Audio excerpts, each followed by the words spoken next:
ദൈവശക്തി. അവയാൽ ഞങ്ങൾ എന്ത് ചെയ്യുന്നു? സങ്കല്പനങ്ങളെയും നിരൂപണങ്ങളെയും ഹല്ലേലൂയ ദൈവത്തിന്റെ വചനത്തിനും ദൈവസഭയ്ക്കും ദൈവജനത്തിനും എതിരാ ഉയരുന്നതാകുന്ന സകലത്തിനെയും ഞങ്ങൾ ഇടിച്ചു മാറ്റുന്നു.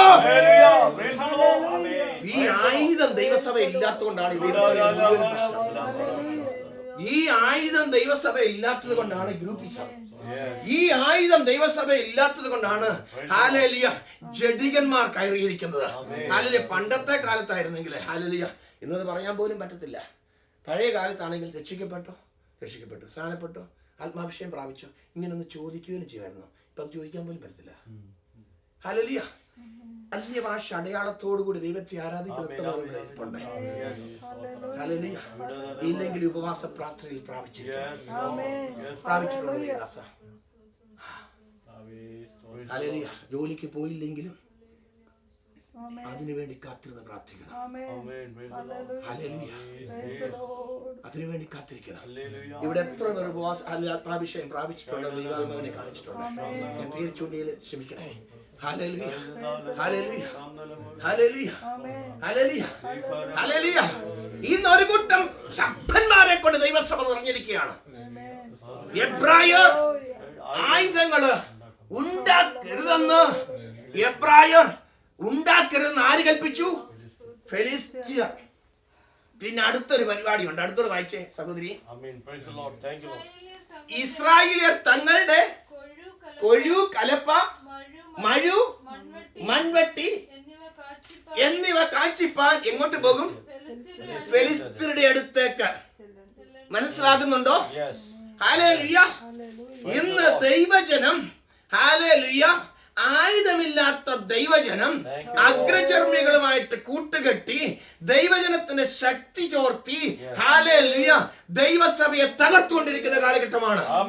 ഈ കാലഘട്ടത്തിൽ ദൈവത്തിന് വേണ്ടി നിലനിൽക്കുവാൻ ആയുധധാരികളാകുന്ന ചില ജീവിതങ്ങൾ എഴുന്നേൽക്കുവാൻ ഈ ഉപവാസ പ്രാർത്ഥന ഉതകട്ടെ എന്ന് ഞാൻ ആത്മാർത്ഥമായി പ്രാർത്ഥിക്കുന്നു.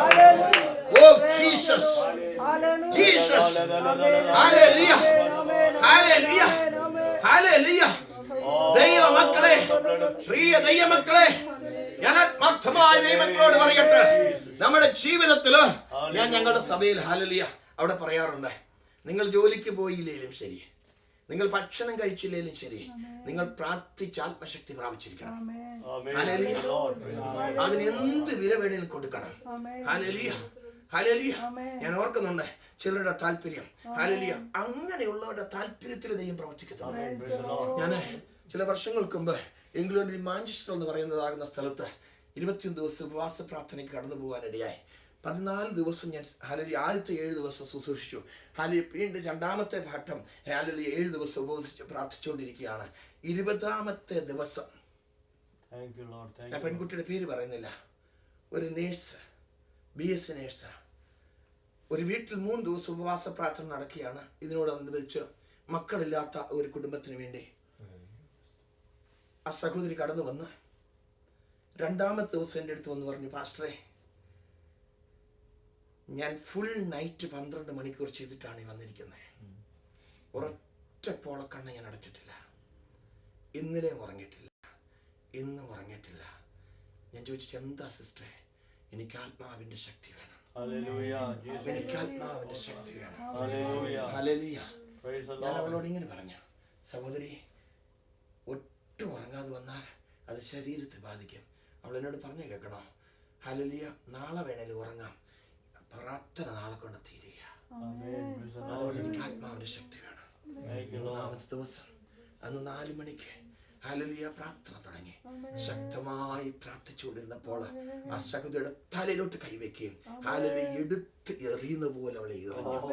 അവൾ ആത്മാവിൽ നിറഞ്ഞ് അന്യഭാഷയിൽ ദൈവത്തെ ആരാധിക്കുന്ന ഞാൻ ദൈവത്തെ സ്തുതിച്ചു. ദൈവമക്കളെ, ഇതാണ് നിശ്ചയദാർഢ്യം എന്ന് പറയുന്നത്. ആശേർ ഗോത്രത്തിൽ ഫെനുവേലിന്റെ മകളാകുന്ന ഹന്ന നിശ്ചയദാർഢ്യമുള്ളവളായിരുന്നു. ഈ ഹല്ലേലൂയ, ഈ ഹന്ന ആരുടെ കൊച്ചുമോളെന്നറിയാമോ? അതൊക്കെ അറിയണം അല്ലേ? ഈ പെരുവേൽ ഗോത്രം ഏതാ? ഈ ആശേർ ഗോത്രം ഏതാ? അതും അറിയത്തില്ലേ? ഹല്ലേലൂയ. ഉൽപ്പത്തി പുസ്തകം 30-ാം അധ്യായം ഹല്ലേലൂയ 13-ാം വാക്യം വായിച്ചേ. വേഗം വായിക്കണമേ. ഉൽപ്പത്തി പുസ്തകം 30-ാം അധ്യായം 13-14 വാക്യം വായിച്ചേ. ഞാൻ ഭാഗ്യവതി, സ്ത്രീകൾ എന്നെ ഭാഗ്യവതി എന്ന് പറഞ്ഞ് ലേയ പറഞ്ഞ അവന് അതിന്റെ 12 മുതൽ വായിച്ച സഹോദരി. ലേയുടെ ദാസി ശില്പ യാക്കോബിന് രണ്ടാമതൊരു മകനെ പ്രസവിച്ചു. ഞാന് ഭാഗ്യവതി, സ്ത്രീകൾ എന്നെ ഭാഗ്യവതി എന്ന് പറയുമെന്ന് പറഞ്ഞ് അവന് ആശേർ എന്ന് പേരിട്ടു. ഹല്ലേലൂയ. അപ്പോൾ ആരുടെ മകനായി ആശേർ? എന്നിട്ട് മനസ്സിലായില്ലേ? യാക്കോബിന്റെ മകനായി. യാക്കോബിന് ഒരു പദ്ധതി ഉണ്ട്. നീ എന്നെ അനുഗ്രഹിച്ചല്ലാതെ ഞാൻ നിന്നെ വിടുകയില്ല. ഹല്ലേലൂയ. ഹല്ലേലൂയ. അതാ നമ്മൾ പറയുന്നത് 10 ഗുണം 10 ഗുണം. മനസ്സിലായോ? യാക്കോബിന്റെ ഒരു പദ്ധതി എന്താണെന്നറിയാമോ? ഹല്ലേലൂയ. ഉൽപ്പത്തി പുസ്തകം 32-ാം അധ്യായം ഹല്ലേലൂയ 22-ാം വാക്യത്തിലേക്ക് 28-ാം വാക്യത്തിലേക്ക് കടന്നു വരുമ്പോൾ അവൻ എന്ത് ചെയ്തു? അവൻ ദൂതനോട് ഹല്ലേലൂയ മല്ല് പിടിച്ചിട്ട് പറയാണ്, നീ എന്നെ അനുഗ്രഹിച്ചല്ലാതെ ഞാൻ നിന്നെ വിടുകയില്ല. ഹല്ലേലൂയ. ഹല്ലേലൂയ. അവൻ അത് പറഞ്ഞപ്പോൾ മല്ല് പിടിച്ചുവെന്ന് ഉൽപ്പത്തി പുസ്തകത്തിൽ പറയുമ്പോൾ ഹാലയ നീണ്ട ഹാലയ 1500 വർഷത്തിന് ശേഷം ഹോശിയ പ്രവാചകൻ കൂടി പ്രവാചകനാകുന്ന ഹോശി എന്താ എഴുതിയിരിക്കുന്ന അറിയാമോ? ഹോശിയ പ്രവചനം 12-ാം അധ്യായം 3-4 വാക്യം വായിച്ചു. വേഗം വായിക്കണമേ. വേഗം അങ്ങനല്ല, അത് വേഗം വായിക്കേ. ഹല്ലേലൂയ. ഹോശിയ 12:3-4. അവൻ ഗർഭത്തിൽ ആര്? യാക്കോബ് ഗർഭത്തിൽ തന്റെ സഹോദരനോട് കുതികാൽ പിടിച്ച് തന്റെ പുരുഷപ്രായത്തിൽ ദൈവത്തോട് പൊരുതി.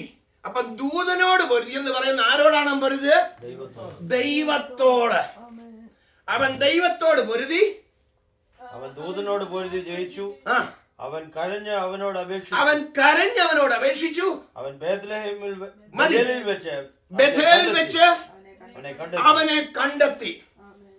ഇതാണ് യാക്കോബിന്റെ ഗുണം. ദൈവമക്കളെ, ഈ ഗോത്രത്തിൽ പെട്ടതാണ് ഈ യാക്കോബിന്റെ ഹല്ലേലൂയ വെപ്പാട്ടിയാകുന്ന ഹല്ലേലൂയ ശില്പയുടെ ഹല്ലേലൂയ മകനായി ജനിച്ചതാണ് ആരെ? ആശേർ ഗോത്രം. ആശേർ ഗോത്രത്തില് ഫെനുവേലിന്റെ മകളാകുന്ന ഹന്നയ്ക്ക് ഒരു നിശ്ചയദാർഢ്യമുണ്ട്. എന്താണ്? എനിക്ക് ചിലത് കാണണം. ഹല്ലേലൂയ. വയസ്സെത്രയും ആകട്ടെ, എത്ര നാളുകൾ കഴിഞ്ഞാലും ഹല്ലേലൂയ അവൾ തീരുമാനമെടുത്തു. ഹല്ലേലൂയ. ഇസ്രായേലിന്റെ രക്ഷകനെ കണ്ടല്ലാതെ ഞാൻ എന്റെ ഉപവാസം നിർത്തുകയില്ല.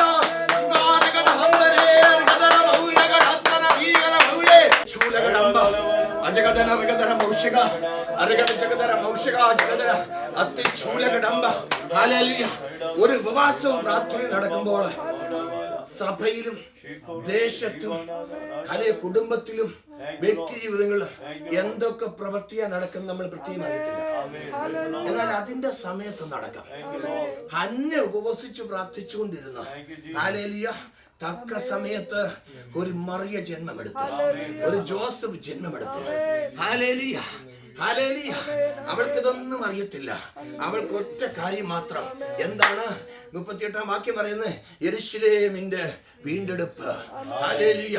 യെരൂശലേമിന്റെ വീണ്ടെടുപ്പ്. ഇന്ന് രാത്രി ദൈവസഭയുടെ ഉദ്ധാരണം. ഈ പോക്ക് മതി. ദൈവസഭ ഒരു പ്രശംസാ വിഷയമായി ദേശത്ത് വെളിപ്പെടുവാൻ തക്കണം. എത്ര പേർ ആഗ്രഹിക്കുന്നു അവർക്കായി